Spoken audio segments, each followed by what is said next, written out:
We want to turn now to NBC's business correspondent Brian Chung, who's taken a closer look at the stock market tumble and the tariffs. Yeah, let's start with yesterday. It was kind of a double whack on the stock market, right? It was down early, and then when the Fed chairman made his comments, it went down again. What's the picture there? Yeah, and the reason why we pay so much attention to the Federal Reserve is because they're the stewards of the economy. So when they say that the economy is likely to grow slower and also likely to see these price increases and higher inflation as a result of these tariff policies, then that's a really big deal. As you mentioned, it was as those comments were coming out from the Fed chairman where we saw the stock market start to slide. The S&P 500 down over 2%, the Dow Jones down almost 2%, the tech-heavy NASDAQ down 3% in closing yesterday. But we've actually heard from a number of companies saying that, yeah, price increases could be on the way. You'll recall that we were talking about Ford offering employee discounting to kind of get through the tariffs, at least through June. Well, now there's reporting from Reuters that apparently they're telling dealers that prices could go up on cars as soon as next month, which means that consumers could start to see price increases on Fords as soon as July. And then Shein and Temu, these are these extremely popular Chinese discount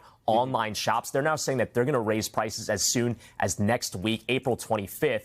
Just a reminder that price increases really hit consumers. It's not the countries that are exporting these products that are paying the tariffs. Yeah, so let's talk about what the president just posted on social media, suggesting that Jerome Powell should be fired in light of him saying and acknowledging that there might be an economic downturn.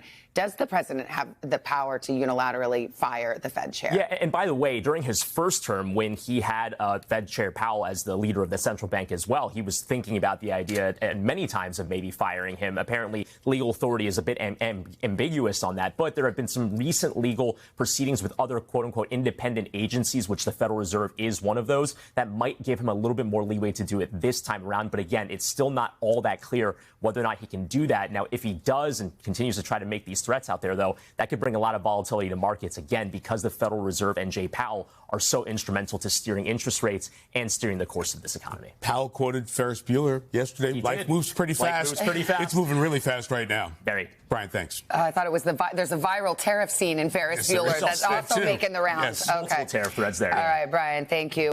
Hey, thanks for watching. And don't forget, you can catch the Today Show every morning on NBC or take Today when you're on the go. Just follow the Today podcast on Apple Podcasts, Spotify, or wherever you listen.